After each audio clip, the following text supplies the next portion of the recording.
Les essentiels du sport, de retour depuis la Fnac Darty de Biganos qui nous accueille toute cette semaine avec son directeur Maxime Etiennet à Gémian, et on va continuer à parler de BMX avec Eddy Clerté et avec son papa Mickaël qui commente les compétitions sur pas mal de chaînes. Ça avait démarré sur France Télévisions je crois, et maintenant ça y est, vous êtes demandé un peu partout, hein, Mickaël, hein. Oui, c'est ça, j'ai démarré la toute première fois, c'était sur Eurosport en fait pour un championnat de France. D'accord. Et puis après il y a France Télévisions, j'ai eu l'opportunité avec la chaîne L'équipe pour faire mon premier championnat du monde qui était en France à Nantes l'été dernier, là, cet été. Donc c'était des bonnes expériences. Vous êtes devenu le monsieur BMX de la télévision. Ouais, en quelque sorte. C'est vrai que moi, j'ai jamais arrêté.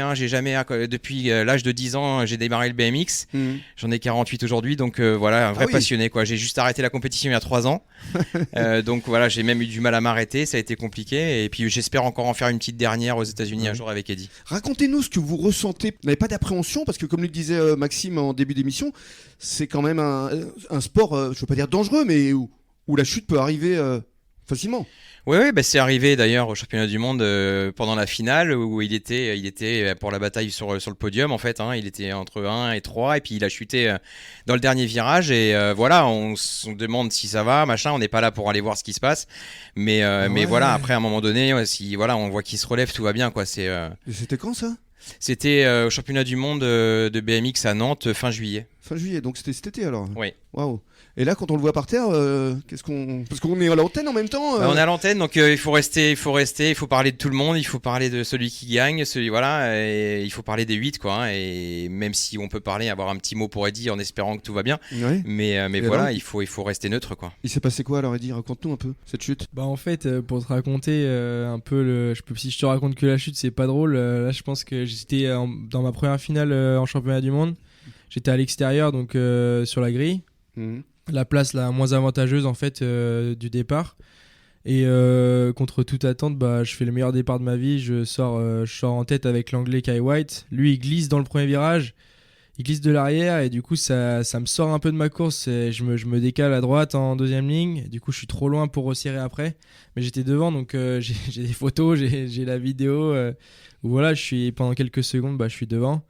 Donc c'est vrai que de passer de ça à justement tomber dans le dernier virage pour la 3e place. Mais il s'est passé quoi, la chute ? En fait, la chute, c'est en fait, j'étais avec Joris Daudet, je me battais pour la 3e place du coup parce que je me suis fait doubler en deuxième ligne. T'as 3 gars qui sont passés dans le deuxième virage, donc en fait je suis passé de premier à 4e et je me suis dit là, je vais essayer au moins d'aller chercher une médaille. Je revenais un peu sur Joris, du coup j'ai essayé de couper dans le virage et j'ai pris sa roue arrière, donc en fait je suis tombé dans le dernier virage quoi. Donc 8e, c'est ça ? C'est ça, 8e. Ah oui.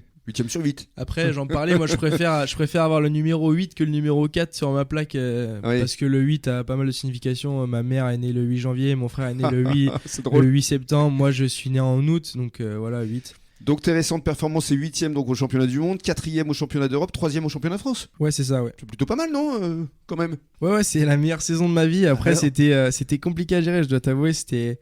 Quand tu touches du bout des doigts ton rêve depuis que t'es gosse, soit ça te réveille quelque chose en plus, soit ça t'atteint un petit peu et ça te voilà.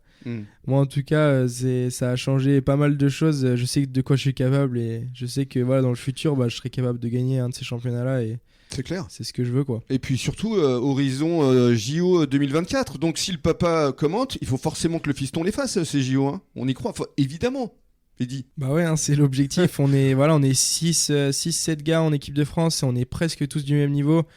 Donc voilà, ça démarre en janvier, les points individuels. Donc voilà quoi, c'est 2023-2024, va falloir être régulier, va falloir pas se blesser, va falloir aller très très vite quoi. Ouais, mais je me souviens que la première interview qu'on avait faite ensemble, c'était il y a quelques années, je sais plus combien, 4-5 ans, Eddy ou Mickaël, 6 ans déjà. Ouais, ça passe.